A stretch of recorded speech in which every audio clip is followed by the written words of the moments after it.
Hi, hello and welcome to DEYA'S kitchen. இன்னைக்கு நம்ம சேனல்ல பவுண்டி பார் எப்படி செய்யறது அப்படின்னு தான் பார்க்க போறோம். இது ஒன்றும் ரொம்ப பெரிய கஷ்டமான விஷயம்லாம் இல்லை. வெறும் சிம்பிளான 3 இன்க்ரீடியன்ஸை வச்சு நாம் இன்னைக்கு இதை செய்ய போகிறோம். வெறும் 3 இன்க்ரீடியன்ஸ் தான். ஸோ வீடியோவை தொடர்ந்து ஸ்கிப் பண்ணாமல் பார்த்துட்டே இருங்க. ரொம்பவே இன்ட்ரெஸ்டிங் அண்ட் ஈஸியாக இருக்கும் இந்த வீடியோ. தென் இதுவரை நம்ம சேனல் நீங்கள் சப்ஸ்கிரைப் பண்ணல அப்படின்னா சப்ஸ்கிரைப் பண்ணிவிட்டு பக்கத்தில் உள்ள பெல் ஐக்கானை மறக்காமல் ப்ரெஸ் பண்ணிவிடுங்க.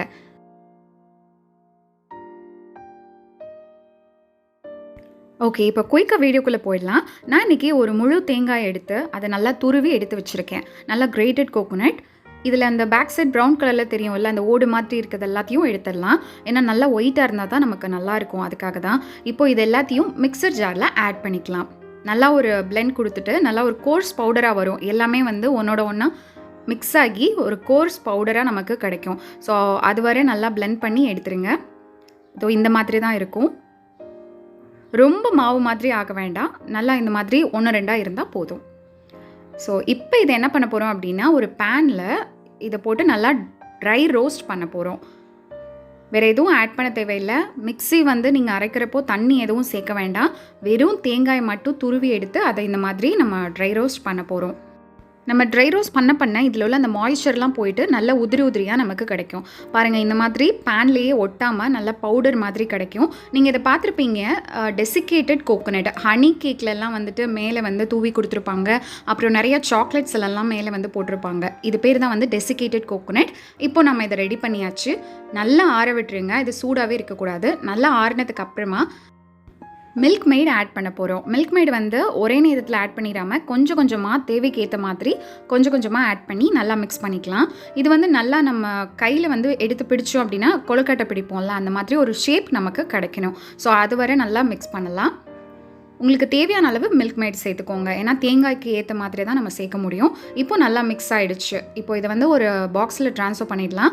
கீழே வந்து பட்டர் இல்லை கீ ஏதாவது அப்ளை பண்ணிவிட்டு நீங்கள் பாக்ஸில் வந்து ஆட் பண்ணுங்கள். இல்லை அப்படின்னா பட்டர் பேப்பர் இருந்ததுன்னா பட்டர் பேப்பர் போட்டுக்கோங்க கீழே. இப்போ இதெல்லாத்தையும் நல்லா டைட்டாக ப்ரெஸ் பண்ணி ஒரு ஷேப்க்கு கொண்டு வந்துடலாம். நல்லா டைட்டாக ப்ரெஸ் பண்ணால் தான் அது வந்து ஒன்றோட ஒன்று செட் ஆகும். இப்போ இதை வந்து ஃப்ரிட்ஜில் 1 hour வச்சு எடுத்துடலாம்.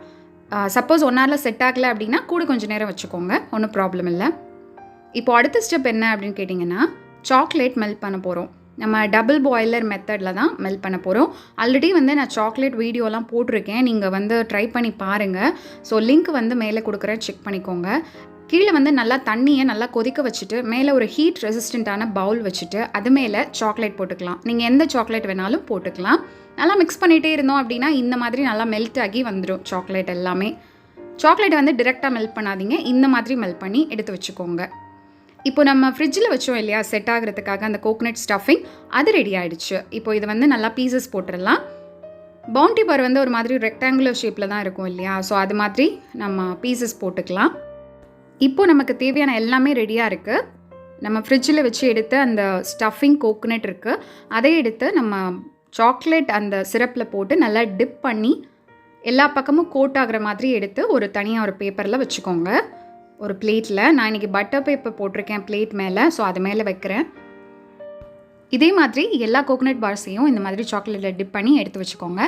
இதை கடையிலே வாங்கி சாப்பிட்டு போயிடலாமே அப்படின்னு கேட்காதீங்க.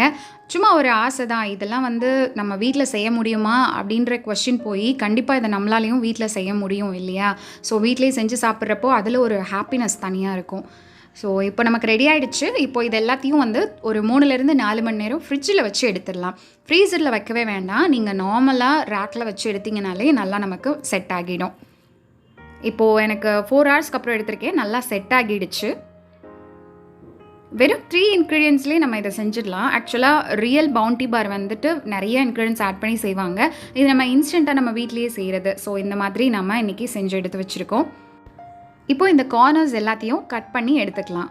இப்போ நமக்கு சூப்பராக பவுண்டி பார் ரெடி ஆகிடுச்சு. கட் பண்ணி காமிச்சிடுறேன்.